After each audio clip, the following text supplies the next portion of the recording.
ಕೋಟೆ ತಾಲೂಕಿಗೆ ಬಂದ ವರ್ಷಾರಂಭದ ಮೊದಲ ಮಳೆ ಭಾರಿ ಅನಾಹುತ ಸೃಷ್ಟಿಸಿದೆ. ನಿನ್ನೆ ರಾತ್ರಿ 8 ಗಂಟೆಯಿಂದ ಸುರಿದ ಗುಡುಗು ಸಹಿತ ಧಾರಾಕಾರ ಮಳೆಗೆ ತಾಲೂಕಿನ ಹಲವೆಡೆ ಭಾರಿ ಅನಾಹುತ ಸೃಷ್ಟಿಯಾಗಿದೆ.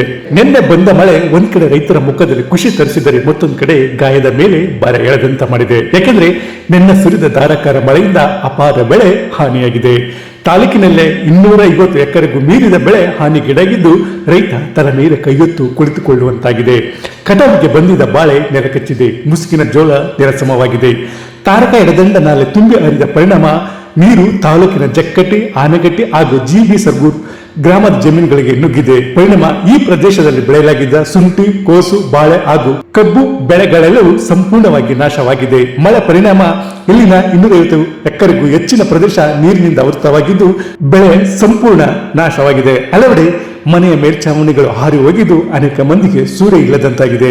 ಅಲ್ಲಲ್ಲಿ ಮರಗಳು ಧರೆಗುರುಳಿದ್ದು ವಿದ್ಯುತ್ ಕೈಕೊಟ್ಟಿದೆ. ಹೀಗಾಗಿ ನಿನ್ನೆ ರಾತ್ರಿ ಕತ್ತಲಿನಲ್ಲಿ ಕಾಲ ಕಳೆಯುವಂತಾಗಿದೆ. ಇನ್ನೊಂದು ಕಡೆ ಮಳೆ ಸುರಿದ ಪರಿಣಾಮ ಕೃಷಿ ಚಟುವಟಿಕೆಗಳು ಚುರುಕುಗೊಂಡಿವೆ.